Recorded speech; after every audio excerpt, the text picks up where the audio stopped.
लीजिए सुनिए। सूर्यकांत त्रिपाठी निराला के लिखे उपन्यास महाभारत का 15वां भाग आश्रमवासिका पर्व मेरी यानी समीर गोस्वामी की आवाज में। महाराज धृतराष्ट्र, गांधारी, कुंती और विदुर का वानप्रस्थ ग्रहण।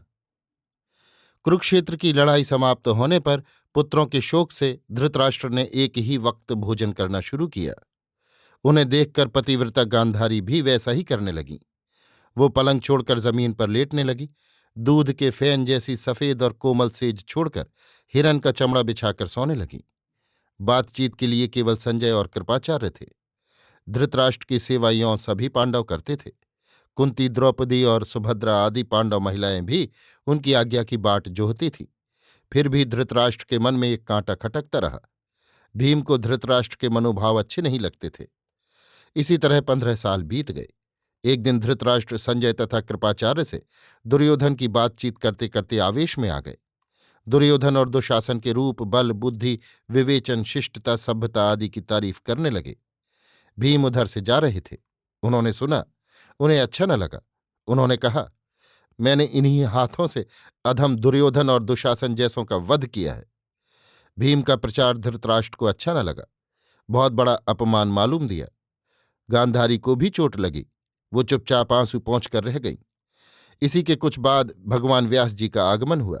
उन्होंने राजों के वानप्रस्थ धर्म का धृतराष्ट्र आदि को स्मरण दिलाया। धृतराष्ट्र ऊबे थे ही।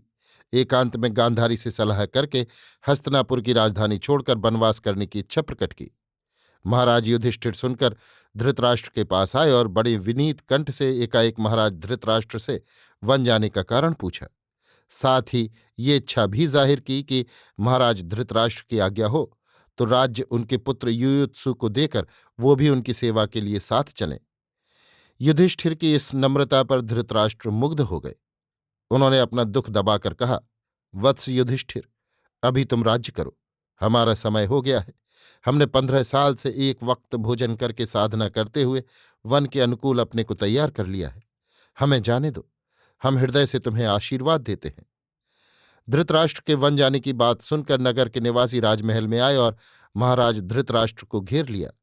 धृतराष्ट्र को मालूम होने पर उन्होंने विनीत स्वर से कहा, भाइयों, महाराज शांतनु से लेकर आज तक हमारे वंशजों ने आप लोगों की जो सेवाएं की हैं, जिस योग्यता से राज्य की संचालना की है, शत्रुओं का मुकाबला किया है, आप लोग जानते हैं। मुझसे जहां तक हो सका मैंने आप लोगों की सेवा की है। अब महाराज युधिष्ठिर आप लोगों के सुयोग्य शासक हैं। उनसे आप लोग प्रसन्न रहेंगे। मैं बुढ़ा हुआ। अब मेरा धर्म यह है कि मैं परलोक का रास्ता साफ करूं। आप लोग सच्चे हृदय से मुझे आज्ञा दीजिए कि मेरा अंत सत्य में हो। महाराज धृतराष्ट्र की बात सुनकर नगरवासी रोने लगे। बोले, महाराज हमें एकाएक छोड़े चले जा रहे हैं। हम महाराज के किसी काम न आ सके। हमारी सेवाएं ग्रहण करके महाराज तपस्या के लिए जाएं तो हमें बोध हो। ऐसे हमारा जी नहीं मानता। नगरवासियों का आग्रह देखकर धृतराष्ट्र ने कहा, मैं भरसक इसका प्रयत्न करूंगा। मैं यथारीत घर छोड़ने से पहले श्राद्ध करूंगा। तब मुझे आप लोगों के सहयोग की आवश्यकता होगी। आप लोग कृपा कर पधारे। नगरवासी सम्मान प्रदर्शन करते हुए अपने अपने घर गए। यहां महाराज धृतराष्ट्र ने युधिष्ठिर के पास कहला भेजा, वानप्रस्थ ग्रहण करने से पहले हमें अपने माता पिता और पुत्रों का श्राद्ध करना होगा। इसके लिए अर्थ चाहिए। महाराज धृतराष्ट्र की इच्छा समझकर युधिष्ठिर ने अर्थ देने की आज्ञा निकाल दी, लेकिन भीम ने अर्थ न दिया। उल्टे कहा, श्राद्ध भीष्म, द्रोण आदि का हो तो ठीक है, वे इस योग्य हैं। दुर्योधन और दुशासन का श्राद्ध करने से क्या फल होगा? इन्हें तो नरक में ही सड़ने देना चाहिए। भीम की बात धृतराष्ट्र तक पहुंची। उन्हें और भी क्षोभ हुआ। महाराज युधिष्ठिर को भीम का मजाक मालूम हुआ तो उन्होंने भीम को बुलाकर बहुत धिक्कारा।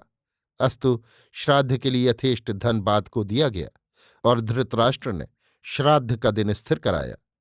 दिन निश्चित होने पर महाराज धृतराष्ट्र ने श्राद्ध कर्म पूरा किया और 11 दिन तक अवारित हस्त से ब्राह्मणों को दान देते रहे। इस प्रकार कार्तिक की पौर्णमासी तक वो दानादि कार्य में लगे रहे। इसके बाद मृग चर्म पहनकर शास्त्र रीति से अग्निहोत्र करके गांधारी के साथ वन को चलने के लिए महाराज धृतराष्ट्र राजभवन से बाहर निकले। नगर के समस्त लोग उस समय राजद्वार पर एकत्र थे। कुल पांडव विदुर संजय कृपाचार्य धौम्य महाराज धृतराष्ट्र को छोड़ने के लिए आंखों में आंसू भरे हुए खड़े थे। आंखों में पट्टी बांधे हुए गांधारी का हाथ पकड़कर पांडव माता कुंती धृतराष्ट्र के पीछे पीछे जा रही थी। इनके पीछे द्रौपदी सुभद्रा उत्तरा आदि रानियां थीं। नगर के मार्ग के दोनों ओर भीड़ लगी हुई थी। स्त्रियां और बच्चे अटारियों पर चढ़े देख रहे थे। महाराज धृतराष्ट्र वन के लिए चले। तब युधिष्ठिर ने कुंती से कहा, माता, अब आप लौट जाइए, नहीं तो आपको कष्ट होगा। कुंती ने कहा, बेटा, अब कुरुवंश में तुम ही लोग हो। अच्छी तरह राज्य का भोग करो। द्रौपदी को आदर से रखना। मेरा कल्याण अब इसी में है कि मैं देवी गांधारी की सेवा करूं। अब मैं भी इनके साथ वन जाऊंगी। कुंती की बात सुनकर पांडव रोने लगे। द्रौपदी और सुभद्रा भी उनके साथ चलने को तैयार हुईं। तब कुंती ने कहा, देखो, तुम लोगों ने अभी तक वनवास ही किया है, राजसुख नहीं भोगा। मैं तुम्हारे पिता के समय बहुत सुख भोग चुकी हूं। अब मेरी इच्छा नगर में रहने की बिल्कुल नहीं। मुझे जाने दो, तुम लोग लौट जाओ। महात्मा विदुर भी नगर त्याग कर चले। धृतराष्ट्र को किसी प्रकार का दुख न पहुंचे, इसके लिए वो भी साथ साथ चले। महाराज धृतराष्ट्र उस दिन गंगा किनारे रहे। यथाविधि यज्ञादि कर्म करके कुशासन पर लेटे। इस प्रकार कुछ दिन बिताकर कुरुक्षेत्र की ओर चले। वहां महर्षि शतयूप से आध्यात्मिक शिक्षा ली और कठिन से कठिन तपस्या करने लगे। तपस्या करते करते कुछ समय बीता। महात्मा विदुर उग्र से उग्रतर तप करने लगे। वो ऐसी जगह रहने लगे जहां मनुष्य मुश्किल से जा सकता था। खाना पीना उन्होंने बिल्कुल छोड़ दिया। उनका उग्र तप देखने के लिए कभी कभी कोई कोई ब्राह्मण वहां जाते थे और उन्हें प्रणाम कर लौट आते थे। अन्न जल विदुर ने छोड़ ही दिया था। बैठे बैठे ईश्वर स्मरण करते हुए एक दिन समाधिस्थ हो गए। उनका भौतिक शरीर यहीं रह गया, आत्मा ईश्वर में लीन हो गई। उनकी तपस्या की चारों ओर प्रशंसा हो चली। कुछ दिनों बाद देव ऋषि नारद हस्तिनापुर आए और युधिष्ठिर से कहा, महाराज, मैं इस उद्देश्य से आपके पास आया हूं कि तपश्चारी महाराज धृतराष्ट्र सती गांधारी और कुंती का संवाद आपको दूं। सुनकर युधिष्ठिर बहुत उतावले हुए। देवऋषि नारद ने कहा, महाराज धृतराष्ट्र हिमालय में भ्रमण कर रहे थे। साथ गांधारी कुंती और संजय थे। कई दिन के भूखे थे। इसी समय वन में दावाग्नि लग गई। संजय ने उनसे कहा कि महाराज, दावाग्नि लग गई है, परंतु धृतराष्ट्र को इसकी चिंता न हुई। उन्होंने कहा, मैं एक तो अंधा, इस पर कई दिनों का भूखा और अत्यंत वृद्ध हूं। मैं भाग नहीं सकूंगा। तुम भागकर अपने प्राण बचाओ। मेरी चिंता तुम न करो। ये कहकर वो वहीं आसन मारकर बैठ गए। सती गांधारी भी नहीं भागी। पति के वाम पार्श्व में आसन लगाकर वो भी बैठ गईं। सती कुंती भी उनकी बगल में उसी तरह बैठ गईं। तीनों ने चित्त को आत्मनिष्ठ किया। संजय वहां से बचकर चले गए, पर आग ने इन तीनों महाप्राण व्यक्तियों को दग्ध कर दिया।